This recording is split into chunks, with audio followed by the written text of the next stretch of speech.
നമസ്കാരം. തിരുവനന്തപുരത്ത് ഏറെ പ്രതീക്ഷയുള്ള സ്ഥാനാർത്ഥി തന്നെയാണ് രാജീവ് ചന്ദ്രശേഖർ. ബി.ജെ.പി. സ്ഥാനാർത്ഥി രാജീവ് ചന്ദ്രശേഖർ ഇന്ന് രാവിലെ പ്രമുഖ മാധ്യമങ്ങളുമായി സംവദിച്ചു. രാവിലെ 9 മണിക്കായിരുന്നു ജനറൽ ആശുപത്രിക്ക് അടുത്ത് സെന്റ് ജോസഫ് സ്കൂളിൽ വെച്ച് മാധ്യമങ്ങളുമായി സംവദിച്ചത്. തലസ്ഥാനത്തെ എൻ.ഡി.എ സ്ഥാനാർത്ഥി രാജീവ് ചന്ദ്രശേഖറിന് വോട്ട് ബാംഗ്ലൂരിലാണ്. നാളെയാണ് അവിടെ വോട്ടെടുപ്പെങ്കിലും പോയി വരാനുള്ള സാങ്കേതിക പരിമിതി കണക്കിലെടുത്ത് അദ്ദേഹം തിരുവനന്തപുരത്ത് തന്നെ തുടരുകയാണ്.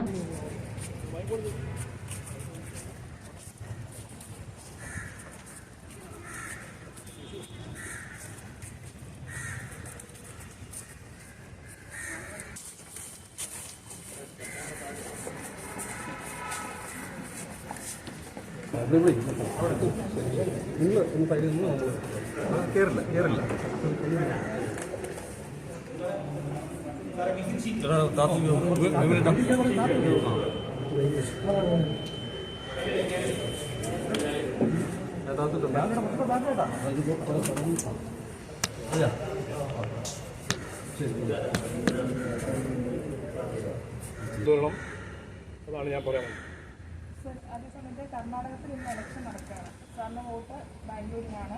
സാറിന് വോട്ട് ചെയ്യാൻ പറ്റില്ല? ഇല്ല, ഞാൻ പോയിട്ടില്ല. ഇതാണ് എൻ്റെ പ്രയോറിറ്റി. അപ്പോൾ ഞാനെൻ്റെ അവിടുന്ന് വോട്ട് ട്രാൻസ്ഫർ ചെയ്യാൻ പറ്റിയിട്ടില്ല. അങ്ങനെ ലാസ്റ്റ് എൻ്റെ അനൗൺസ്മെൻറ്റ് 3-ാം തീയതി മാർച്ചായിരുന്നു. ടൈം കിട്ടിയില്ല. എൻ്റെ വോട്ട് ഇനി വരുന്ന ദിവസമെല്ലാം പെടുന്നതായിരിക്കും എന്ന് ഞാൻ പറയാൻ ആഗ്രഹിക്കുന്നു. അത് നിങ്ങൾ അങ്ങനെ മനസ്സിലാക്കിയാൽ മതി. അത് കൈരളി TV മനസ്സിലാക്കിയാൽ മതി. അത് സാരില്ല. അല്ല, അതായത് എൻ്റെ ഒരു ഡ്യൂട്ടിയാണ് ഇവിടെ. ഞാൻ ജനങ്ങളെ റെപ്രസെൻറ്റേഷൻ ചെയ്യാനാണ് ഞാൻ ഇവിടെ വന്നിരിക്കുന്നത്. അത് ശരിയാണ്. എനിക്ക് ഒരു സങ്കടമുണ്ട്. എനിക്ക് ബാംഗ്ലൂർ എത്രയോ കൊല്ലമായിട്ട് ഞാൻ അവിടെ വോട്ട് ചെയ്യുന്ന ഒരു പുള്ളിയാണ്. ഇന്ന് ചെയ്യാൻ പറ്റുന്നില്ല.